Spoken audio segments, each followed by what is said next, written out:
Bonjour, bienvenue sur le site du centre social Émile Romanet. Vous savez que toute cette semaine, à l'occasion de la bande à pixels, la ludothèque vous présente des jeux de société en lien avec les jeux vidéo. Et aujourd'hui, on va tomber dans le classique des classiques parce que comme vous le voyez sur cette boîte, Brix est inspiré d'un des jeux vidéo les plus célèbres du monde. Il s'agit de Tetris. Donc, comment transposer Tetris en jeu de société? Eh bien, c'est très simple. Donc, le jeu est édité par Schmitt, et comme tous les jeux, un jeu sur deux édité par Schmitt, il s'agit d'un roll and write, du coup un jeu où on tire les dés et où on dessine ensuite. Donc, qu'est-ce que l'on trouve dans cette boîte? Eh bien, comme dans tous les roll and write, on va trouver un bloc de feuilles sur lequel on va pouvoir jouer. Les feuilles sont recto, verso. Et sur le verso des feuilles, on va avoir les formes de Tetris qu'on aura le droit de dessiner dans la boîte. Nous trouvons également 2 dés. Du coup, un dé à 4 faces, pardon.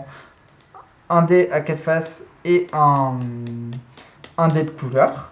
Et ensuite des crayons pour pouvoir dessiner dans son cadre, dans sa borne d'arcade. Donc chacun son tour, on va d'abord prendre un stylo, on va tirer les dés, et si par exemple les dés me demandent de dessiner la forme de la colonne 1 verte, eh bien je vais dessiner la forme de la colonne 1 verte, comme ça. Et dès que j'aurai réussi à faire une ligne, eh bien je vais marquer des points, et si je réussis à faire 2 lignes, je vais marquer plus de points. 3 lignes d'un coup, je vais marquer plus de points. Et alors, si je réussis à faire 4 lignes d'un coup, je vais marquer énormément de points. Et comme vous le voyez ici, à partir d'un certain niveau, les points sont multipliés par 2. Donc c'est un jeu très agréable parce que la règle est expliquée très simplement. Mais attention, il va vous être très difficile de dessiner, de faire une ligne de forme parce que des fois les dés sont très aléatoires.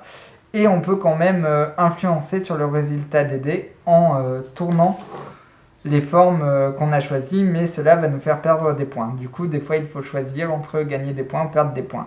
Voilà, en tout cas, Brix est un jeu très sympa. Le seul défaut du jeu est qu'il est très addictif. Du coup, on se dit, j'en ai pour un quart d'heure, je vais faire une petite partie, et 1 heure après, vous y êtes encore, comme Tetris. Du coup, c'est une adaptation fidèle de Tetris que je vous conseille vivement et que vous pourrez emprunter à la ludothèque très prochainement. Donc voilà, merci de m'avoir écouté, j'espère que ça vous a plu.